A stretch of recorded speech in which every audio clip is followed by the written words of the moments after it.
Borobudur di belakang saya ini merupakan bukti betapa tingginya kebudayaan bangsa Indonesia. Kita lihat di era kerajaan dulu, bangsa kita sudah membuat bangunan yang begitu indah, begitu megah, begitu tertata rapi, dan memiliki seni yang tinggi. Jadi bangsa kita itu memiliki kelebihan dari sisi budaya, dan itu tidak dimiliki oleh bangsa-bangsa lain. Kelebihan ini seharusnya bisa dikapitalisir oleh pemerintah agar kemudian kelebihan ini bisa menjadi alat untuk memajukan bangsa. Kelebihan ini jangan sampai kemudian disia-siakan. Banyak sekali wisata seperti Borobudur di bangsa ini, dan itu berpotensi untuk menjadi pariwisata dunia. Borobudur ini juga sudah pariwisata dunia. Kita tinggal mengkapitalisirnya. Bagaimana misalnya kalau Islam itu punya Makkah gitu, bagi orang Buddha, Borobudur itu bisa menjadi Makkahnya Buddha, orang Buddha, beragama Buddha, orang beragama Buddha. Dan juga ini bisa menjadi tempat pariwisata tingkat dunia gitu. Jadi budaya bangsa kita yang tinggi ini merupakan kelebihan dan akan membuat bangsa kita itu tidak tertinggal dari bangsa lain, bahkan menjadi superpower katakanlah. Kalau Amerika misalnya, Jepang, Korea, ya, China sekarang itu superpower dalam teknologi, maka kita bisa superpower dalam budaya, superpower dalam pariwisata. Karena tempat-tempat seperti Borobudur yang merupakan wisata sejarah dan alam yang indah itu banyak sekali di Republik ini. Karena itu jangan sampai hal ini disia-siakan.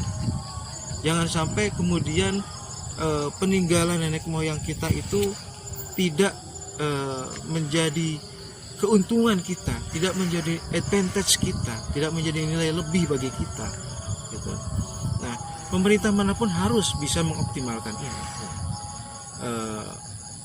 Kita sudah punya Bali, di mana Bali menghasilkan devisa yang luar biasa, maka Borobudur ini itu sebenarnya bisa menghasilkan devisa yang sama besar dengan Bali dan daerah-daerah lain juga. Gitu. Tinggal bagaimana pemerintah punya goodwill dan punya kemampuan untuk mengembangkan itu.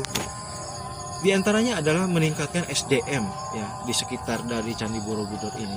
Bagaimana sumber daya manusia yang terkait dengan pariwisata itu bisa dioptimalkan sehingga kemudian wisatawan itu bisa sangat tertarik untuk datang ke Borobudur ini.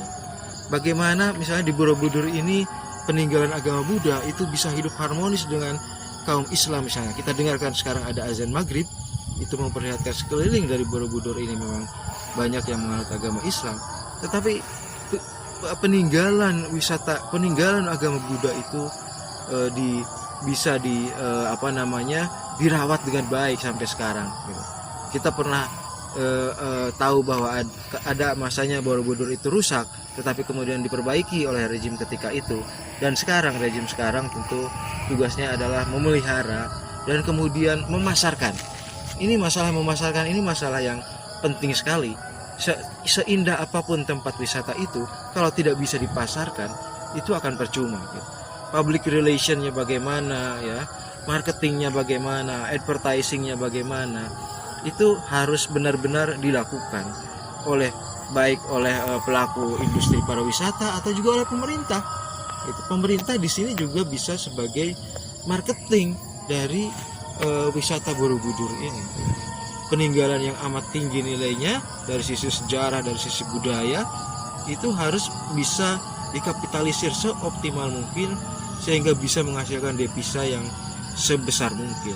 Semua ini tentu untuk kesejahteraan rakyat, gitu ya. Karena tujuan dari kemerdekaan ini kan untuk menciptakan kesejahteraan berkeadilan sosial bagi seluruh rakyat Indonesia. Jadi setiap daerah kita punya peninggalan-peninggalan, punya tempat-tempat wisata, destinasi wisata, dan itu benar-benar harus dioptimalkan. Gitu. Segenap insan pariwisata tentu harus bisa memanfaatkan ini dengan baik agar kemudian ini bisa mendatangkan kemakmuran bagi seluruh Indonesia. Anda lihat Borobudur dengan stupanya yang begitu indah. Anda lihat setiap level di tingkatan itu juga memancarkan makna yang berbeda-beda. Itu luar biasa, mencerminkan bahwa bangsa kita itu bangsa yang besar. Oke, saya kira itu ulasan kita sekilas tentang Borobudur yang Anda lihat di belakang saya itu. Semoga Borobudur ini bisa menjadi monumen bahwa bangsa kita pernah menjadi bangsa yang besar dan akan selalu menjadi bangsa yang besar.